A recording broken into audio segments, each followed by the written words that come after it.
Hi, and welcome to The Leader's Edge, our weekly live interview show where Georgia Donaldson and I, Emily Chiwa, we feature successful CEOs and professionals who are so kind to share their stories with us. We want to bring you awareness, inspiration, and leadership tips for you to action so that you'll sharpen your competitive advantage and make a positive impact in your community and organization. Remember, if you're watching us live, you can leave a comment on LinkedIn for us, any of the speakers to address.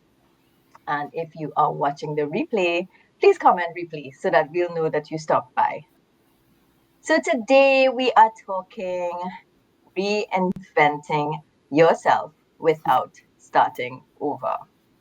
I just find that topic really interesting, and I can't wait to hear what David Roberts, who's the current PS at the Ministry of Justice Bermuda, and he's going to be sharing his passion for reinvention with us. And as usual, I will have Georgia, introduce David properly in a second. I just want you to bring your awareness because this session is about progressing your career path. And if you think of your career path, I'm curious, what is the next level for you? And what do you think are the steps to get you there? And if you are sure about your next steps, but not too clear on what you can do to get there, maybe we have some goodies in store for you.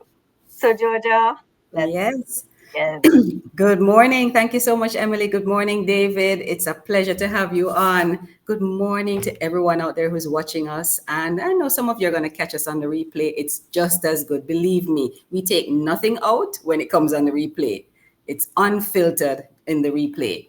So, David, I met you several years ago through a mutual friend. And since that, we clicked. And when I heard your story, I said, David has to come on our show one morning. And here you are on our show. So David has moved from Trinidad and Tobago to Bermuda, and we're going to get the story as how you move as a Trini from Trinidad to Bermuda. But David not only moved, he took some steps, calculated steps along the way. Now David is a newly appointed permanent secretary in Bermuda's Ministry of Justice. But before he got there, he had several other roles in ministries here as acting permanent secretary, and he was even the chief executive officer of TTT. So David took several steps along that journey, and he's going to be sharing with us how he has done that. He is now a key advisor to the Attorney General and Minister of Justice, and he helps to champion legislative reform with integrity and strategic vision. David, I don't think you play chess as a game, but you play chess in life.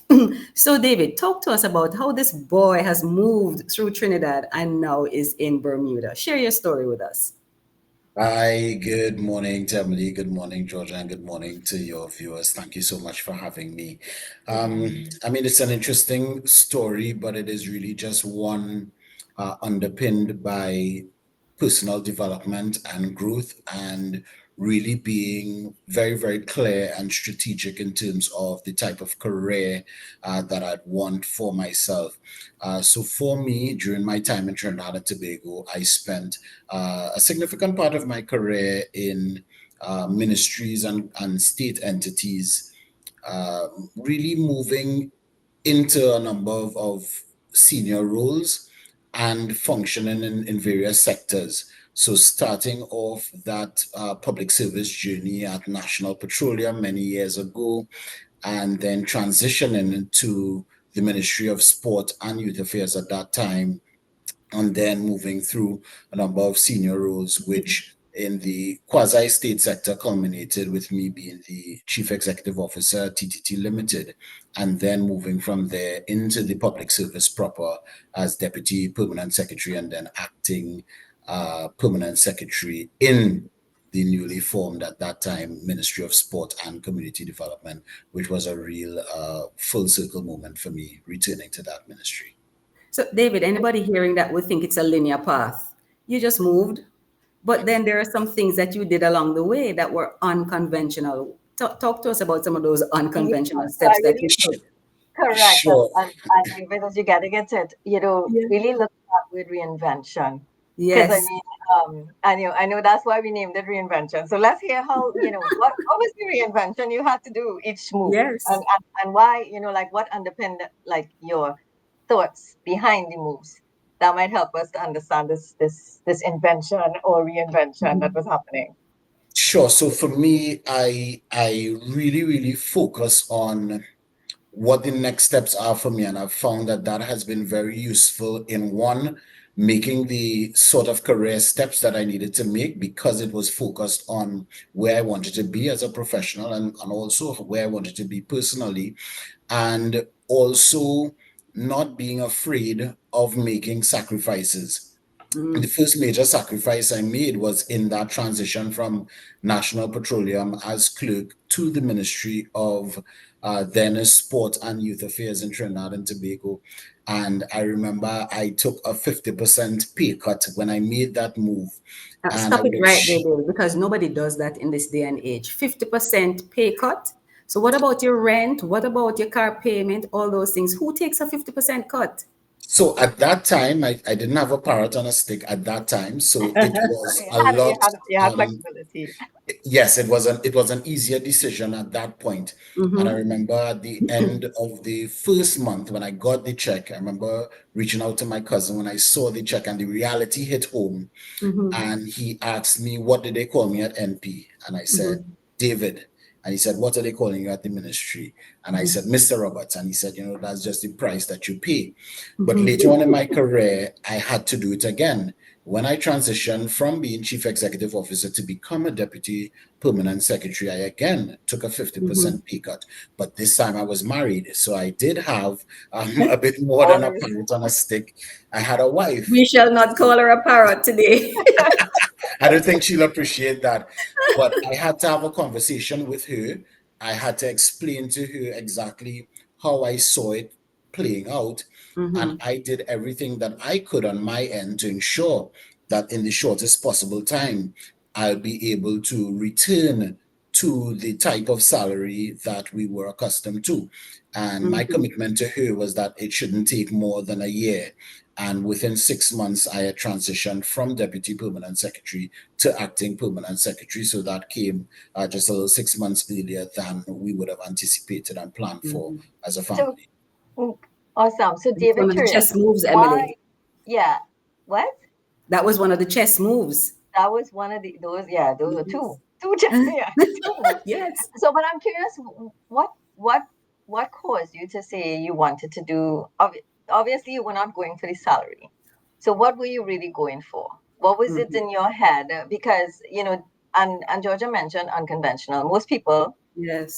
a lot of people, not most, but a lot of people will tend to see it only as from a career pathing perspective. You need to go up level and up Yes. salary, and sometimes within the same organization or even across organizations. Mm-hmm. Hardly ever will take a down to go up. So I'm curious as to what was in your head when you were planning these strategic chess moves. Mm-hmm.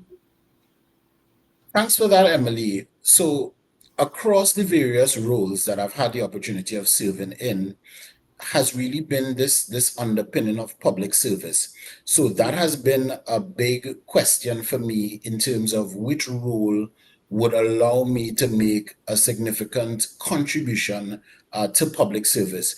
And even this move and this transition to Bermuda is also consistent with that. It is how do I take the lessons that I've learned, the environment that I've been in, the knowledge that I've gained over this time, and continue to contribute to public service in this position and in this opportunity now, just beyond Trinidad and Tobago, but now from a CARICOM perspective. So it Mm-hmm. has really just been what are those job opportunities that will give me the best possible platform to make a contribution that will be impactful. Mm-hmm. Good. And Okay. for those listening, that's an important point. Another one, David, is transferable skills. You clearly have skills that can transfer across the different sectors, ministries, and now country. Talk to us about the importance of transferable skills. Oh, that's very, very critical. It's Mm-hmm. critical from firstly your ability to do the job. So your ability to function at a professional level and function at a high level. Of course, there are lots of things to be done here, and you have to really hit the ground running. But Yes. also from your outlook and a personal perspective, I think it makes the transition less scary, in that if you to build from the familiarity, then it gives you the confidence boost that is required to transition into this new space and really begin to make the type of impact, looking at the similarities and also seeing from your experience what are the things that you can implement really quickly to begin to get those low hanging fruit to build momentum. Right. Yeah. So That's it's so about important. this, it's about the skills and it's about learning and putting yourself in positions to have the kind of responsibility or the impact that you'd like to have. So it Yeah. sounds like, in terms of like as you said, the entry move, which was clerk, I mean, you probably would have taken a lot of years to get to a managerial level. Uh, so moving to the next level was to allow you to be able to um, grow some skills Yes. and get some experience faster than if you were taking it the safe route or Yes. the safer route, you know. Yes. And Emily mentioned the word safe because you didn't seem to be lacking any bravery or courage. You stepped out boldly. And another Well, thing is that you didn't seem to be, yeah, distracted by what other people say. I mean, Yeah, who leaves a you CEO job and goes down to something else? Who takes a pay cut? So talk to us about that mindset that you have. Yeah. So you have to be very, very clear that the journey is yours and it's important to you and those who you love. And I think everything else is noise and has the possibility to distort what your true purpose and the real vision for your life can be. yeah, yeah. Of course, quite a few of my transitions and career decisions have been confusing to people. All right. But that is fine. Once my wife and I are clear on why we're doing what we're doing, that noise doesn't matter. That Okay, that's noise an is important doesn't that's such an important point to note because oftentimes because of peer pressure, we think that it's only teenagers who deal with peer pressure, but adults deal with peer pressure as well. So if you can drown out that noise and focus on exactly what you want, that's very important. All our leaders who are listening, that's key for you to understand. So David, not if, we know several persons are listening and those who are going to catch it on the replay, what would you want them to leave with knowing and doing after having heard this? So for me, from a personal standpoint, I'd want to share from my own journey and experience. Mhm. I began looking at leadership as a ladder, in the early days of my career, looking at moves and looking at titles and really focused on elevation. But over time, I realized that there's something deeper to leadership. And it was more about relationships. And to me, it was less about a ladder and just more about bridges, more about looking for familiarity, more about those strategic relationships that you've developed that then propel you or support you in new environments and in new roles. And I've found looking at it as a bridge or as a connection of bridges as opposed to a ladder has been more rewarding for me from a personal standpoint. From a professional standpoint, one of the things that I've always really reflected on was when I got to TTT as CEO. And when I got there in about a 2 year period, there had been about five persons who had functioned as CEO at TTT. So that team was really wary of change and a lot of uncertainty in terms of culture. So from that time onward, I really spent a lot of time in my leadership journey listening and not making decisions too quickly, but trying to Right. make decisions with a lot of intention. And that's what really cemented for me that leadership doesn't always have to be loud. A Ah, lot of times you can build quietly, mm-hmm, and the legacy, the impact will eventually speak for itself. Sometimes it takes time, mm-hmm, but upon reflection, people do get it. And I've had mm-hmm, people reach out to me after I've served and said, "Okay, I've seen why you've done what you did." mm-hmm. You took me back to my grandmother who used to say, empty barrels make the most noise. Yes, we don't have to make noise to really be Yeah. impactful. Okay, wonderful, David. So, Emily, this story that David has shared, I'm sure so many people are going to benefit from it. Over to you now to wrap. Yeah. So, I mean, today we were talking about reinventing yourself without starting over. And, as we listened to David share his story in terms of um, some of the career moves he made and how he was able in those roles to literally reinvent himself, because Mm-hmm. what was required of him in different roles was very different each time. Yes. Um, and although he may have made jumps or moves that did not seem, as Georgia said, always linear, Yes. had his vision in his head. He knew what he wanted. He knew the kinds of experiences he wanted, the kind of responsibility he wanted, the impact he wanted. And so he clearly thought it through in terms of what was, what would happen as he made these different moves, and how it may impact. And of course, none of us have a crystal ball, but I'm curious for you, the listener.